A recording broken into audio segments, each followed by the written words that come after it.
सास का घूंघट। ये है देविका। देविका पढ़ी लिखी और मॉडर्न लड़की है, लेकिन उसकी शादी ऐसे परिवार में हुई है जो गांव में रहता है। भले ही ये 21वीं सदी है, लेकिन देविका की ससुराल वालों की सोच वो तो 18वीं सदी से आगे बढ़ी ही नहीं। आइए जानते हैं क्या होगा जब शहर की पढ़ी लिखी और मॉडर्न लड़की फंस जाएगी संकीर्ण मानसिकता वाले माहौल में। सागर, ये तुम्हारे गांव में सबने इतने लंबे लंबे घूंघट क्यों कर रखे हैं? और ये सब मुझे इतना घूर घूर कर क्यों देख रहे हैं? अरे यार, तुम भी घूंघट कर लो ना, इसीलिए तो देख रहे हैं सब तुम्हें। कम ऑन सागर, मैं घूंघट नहीं कर सकती। तुम्हें पता है ना मैं कौन हूँ। लेकिन देविका, मेरे पिताजी, चाचा जी, बड़े भैया और जीजा जी ने तुम्हें बिना घूंघट के देख लिया ना तो बहुत गुस्सा होंगे और न जाने कौन कौन से फरमान सुनाएंगे। घर चलो, देखा जाएगा जो होगा।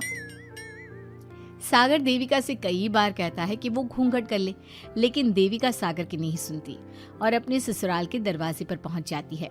जब देविका वहां पहुंचती है तो देखती है कि उसकी सास बिमला, चाची सास कम्मो और जेठानी सुजाता ने लंबा सा घूंघट कर रखा था, पर उनकी ननद वीना ने घूंघट नहीं किया हुआ था।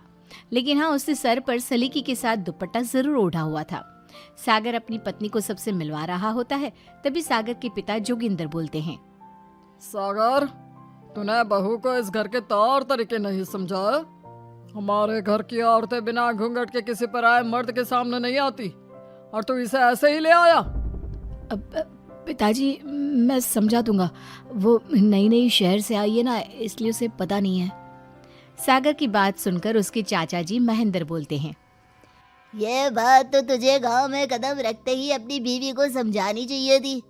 हमारा गांव में बहुत नाम है। तेरी बीवी ऐसे गांव भर में घूमेगी तो क्या इज्जत रह जाएगी हमारी। ये बोलकर जोगिंदर और महेंद्र वहां से चले जाते हैं। शाम को घर की सारी औरतें खाने की तैयारी करती है। खाना तैयार हो जाता है, लेकिन घर की कोई भी औरत खाना नहीं खाती।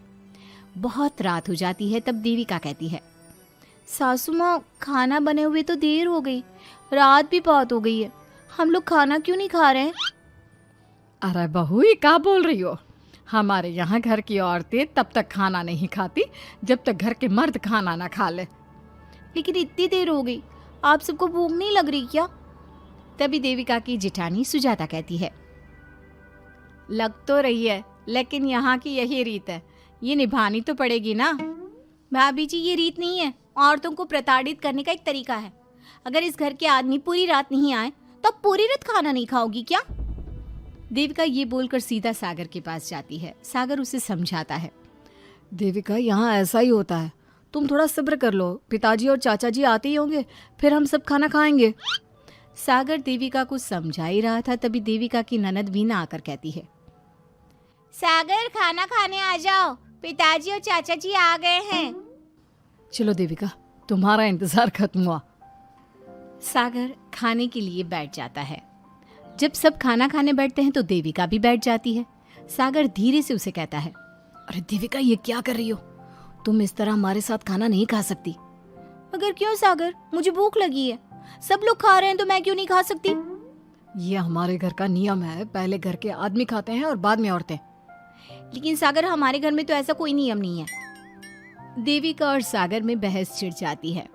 तब सागर का बड़ा भाई कहता है, सागर, तेरी बीवी को एक बार में समझ में नहीं आता क्या कि इस घर की औरतें मर्दों के खाना खाने के बाद ही खाना खा सकती है? भैया, मैं देविका को यही समझा रहा था। मुझे तो लग रहा है कि इसके दिमाग में कोई बात ही नहीं बैठती एक बार में। भैया, मेरे दिमाग में बात तब बैठेगी ना जब आपकी बात कोई ढंग की होगी। अरे आखिर क्यों घर की औरतों को आप लोगों की बात खाना मिलेगा? हाँ, अब से पहले घर की किसी औरत ने घर की किसी मर्द से इस लहजे में बात नहीं की थी, इसलिए वो सब देविका की बात सुनकर हैरान रह गए।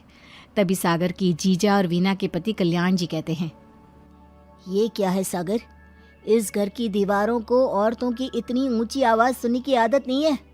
अपनी बीवी को बोल जरा होश से काम ले और चुपचाप चली जाए। क्यों चली जाऊं मैं चुपचाप? इस घर की औरतें आपकी हर बात बर्दाश्त कर लेंगी, लेकिन मैं शहर की पढ़ी लिखी लड़की हूँ। आपके कोई भी फालतू के रीति रिवाज मैं नहीं बर्दाश्त करने वाली। इस तरह देविका ने सारे घर की औरतों के लिए मिसाल पैदा कर दी।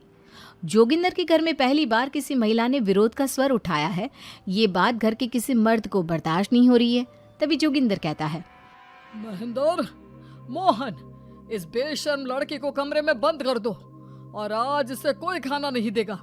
अगर किसी ने इसे खाना दिया तो मैं उसे जिंदा नहीं छोड़ूंगा। महेंद्र और मोहन उसे कमरे में बंद कर देते हैं और उसे खाना भी नहीं देते। रात के 3 बज जाते हैं। भूख की वजह से देविका को नींद भी नहीं आती। तभी उसे कुछ महसूस होता है।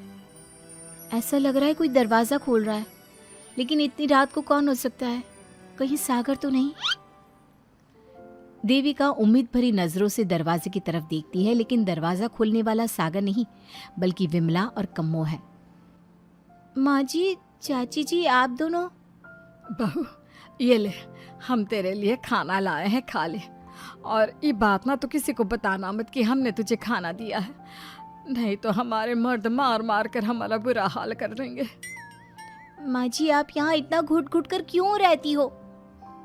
देविका, अब तू भी इस घर की बहू है, तू भी हमारी तरह रहना सीख ले। इस घर के कायदे कानून अपना ले। इस घर के मर्द तो कभी बदलने वाले हैं नहीं बहू, तो तू ही बदल ले अपने आप को। माँ जी, बदलाव अच्छे के लिए हो तो हमें बदलना चाहिए। बेकार और बेतुकी बातों का तो विरोध करना चाहिए। दोनों ने देविका को समझाने की कोशिश की, लेकिन देविका ने उल्टा उन्हें ही समझा दिया। इसी तरह एक दिन देविका किसी बात पर जोर जोर से हंस रही थी। तभी देविका की सास विमला ने उसे टोकते हुए कहा, अरे बहू, तू इतनी जोर जोर से क्यों हंस रही है? हमारे घर की औरत इतनी जोर जोर से नहीं हंसती। विमला अपनी बहू को समझा रही थी कि तभी महेंद्र बोलता है, अरे कम्मो, कौन है ये औरत जो बेशर्मों की तरह जोर जोर से हंस रही है? तभी कम्मो और देविका बाहर आ जाती हैं। जी जी जी, वो मैं हंस रही थी चाचा जी, अब आप लोग हंसने पर भी पाबंदी लगाओगे क्या? तुम जैसी बदतमीज लड़कियों से मैं बात नहीं करना चाहता, लेकिन कान खोलकर सुन लो, इस घर की औरतें इतना जोर जोर से नहीं हंसती। और हाँ, तुम्हें पहले ही बता चुके हैं कि इस घर की दीवारों को औरतों की तेज आवाज सुनने की आदत नहीं है। इस घर की दीवारों को आदमियों की ऊंची आवाज सुनने की आदत है, लेकिन औरतों की नहीं। चाचा जी, आपके घर की दीवारें तो बहुत दोगली है। हर पाबंदी औरतों के लिए क्यों चाचा जी? औरतें ये नहीं कर सकती, औरतें वो नहीं कर सकती। औरतें सांस ले सकती है या उस पर भी पाबंदी है? चुप हो जाना बहू, मत बोल और घूंघट कर ले। ये तेरे चाचा ससुर है, थोड़ा तो लिहाज कर। कम्मो के समझाने पर भी देविका चुप नहीं होती। वो महेंद्र से ऐसे ऐसे सवाल पूछती है जिनका जवाब उसके पास होता ही नहीं। महेंद्र गुस्से से सागर को आवाज देता है। महेंद्र की आवाज सुनकर घर के सभी आदमी बाहर आ जाते हैं। जी जी चाचा जी, आपने बुलाया? अपनी मुंह जोर बीवी को यहाँ से ले जाने तो कुछ अनर्थ हो जाएगा। क्या हुआ चाचा जी? तेरी बीवी जिस तरह से मुझसे बात कर रही है, छोटे बड़े की तमीज नहीं है इसे। कम से कम 7 दिन तक ये कमरे से बाहर नहीं निकलनी चाहिए। अगर इसे मैंने कमरे से बाहर देख लिया तो किसी की खैर नहीं, समझे? पर मैंने कुछ गलत नहीं बोला। सागर, जो सच है मैंने वही कहा है। देविका, चलो मेरे साथ। लेकिन सागर, मेरी बात तो सुनो। सागर देविका को वहां से ले जाता है। इसी तरह से कई दिन बीत गए। अब देविका अपने ससुराल में हर गलत बात का विरोध करने लगी, लेकिन जितना ज्यादा वो विरोध करती, उसके ससुराल वाले उस पर उतना ही ज्यादा अत्याचार करते। अब देखना यह है कि देविका अपने ससुराल वालों के अत्याचार को यूं ही सहती रहेगी।